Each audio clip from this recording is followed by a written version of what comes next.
ഇനി നമുക്ക് പനീർ പുറത്തുനിന്ന് വാങ്ങേണ്ട കാര്യമില്ല. നമുക്ക് വളരെ എളുപ്പത്തിൽ തന്നെ വീട്ടിൽ തയ്യാറാക്കി എടുക്കാം. ഞാനിപ്പോൾ ഇവിടെ കുറച്ച് പാലിലാണ് ചെയ്തെടുക്കുന്നത്. 1 ലിറ്റർ പാലൊക്കെ ഉണ്ടെങ്കിൽ നമുക്ക് അത്യാവശ്യം ഒരു കറിക്കുള്ള പനീർ റെഡിയാക്കി എടുക്കാവുന്നതാണ്. അതിന് വേണ്ടി ആദ്യം കുറച്ച് പാൽ ഒന്ന് തിളയ്ക്കാനായിട്ടൊന്ന് വയ്ക്കാം.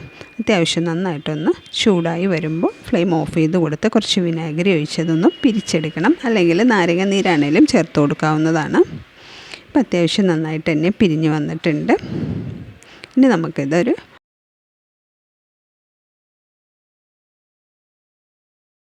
ഇതൊന്ന് നമുക്ക് അരിച്ചെടുക്കാം. അരിച്ചെടുത്ത ശേഷം നന്നായിട്ടൊന്ന് പിഴിഞ്ഞെടുക്കണം. അതിൻ്റെ വെള്ളമെല്ലാം പോകുന്ന വരെ നമുക്കതൊന്ന് പിഴിഞ്ഞ് നല്ലപോലെ ഒന്ന് പിഴിഞ്ഞെടുക്കണം. അപ്പം അത്യാവശ്യം നന്നായിട്ട് തന്നെ പിഴിഞ്ഞെടുത്തിട്ടുണ്ട്. ചൂടുണ്ട്, അപ്പോൾ നമുക്ക് ജസ്റ്റ് നോക്കിയിട്ട് വേണം അത് ചെയ്തെടുക്കാനായിട്ട്. ഇനി നമുക്ക് ഇതുപോലെ അതിൻ്റെ മുകളിൽ ഒരു വെയിറ്റ് കയറ്റി വെക്കണം. ഇപ്പോൾ 1/2 ലിറ്റർ പാലാണെങ്കിൽ 1 ലിറ്റർ വെയിറ്റാണ് ഞാനിപ്പോൾ അതിൻ്റെ മുകളിൽ കയറ്റി വെച്ചിട്ടുള്ളത്. ഇതുപോലെ കുറച്ച് നേരം ഒന്ന് വെച്ച ശേഷം നമുക്കത് എടുക്കാം. ഇനി നമുക്കിതൊരു പാത്രത്തിലേക്ക് മാറ്റാം.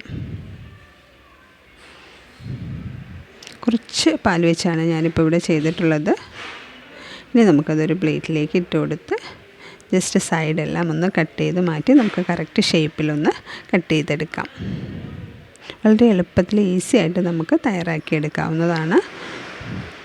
വലിയ വില കൊടുത്ത് കടയിൽ നിന്നൊന്നും നമുക്ക് വാങ്ങേണ്ട കാര്യമില്ല. ഈസി ആയിട്ട് നമുക്ക് തയ്യാറാക്കിയെടുക്കാം. എല്ലാവരും ഒന്ന് ട്രൈ ചെയ്ത് നോക്കൂ. വീഡിയോ ഇഷ്ടമായാൽ ലൈക്ക് ചെയ്യാനും ഷെയർ ചെയ്യാനും സബ്സ്ക്രൈബ് ചെയ്യാനും മറക്കരുത്.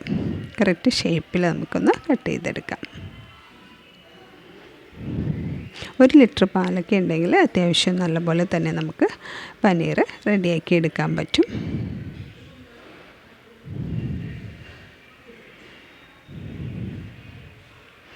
ഇപ്പോൾ ഞാനിവിടെ ഒരു കുറച്ച് പാലിലാണ് തയ്യാറാക്കിയിട്ടുള്ളത്.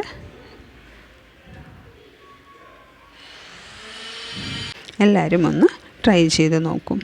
അത് വെച്ച് ഞാനൊരു പനീർ ബട്ടർ മസാലയുടെ കറിയും റെഡിയാക്കി. Thank you.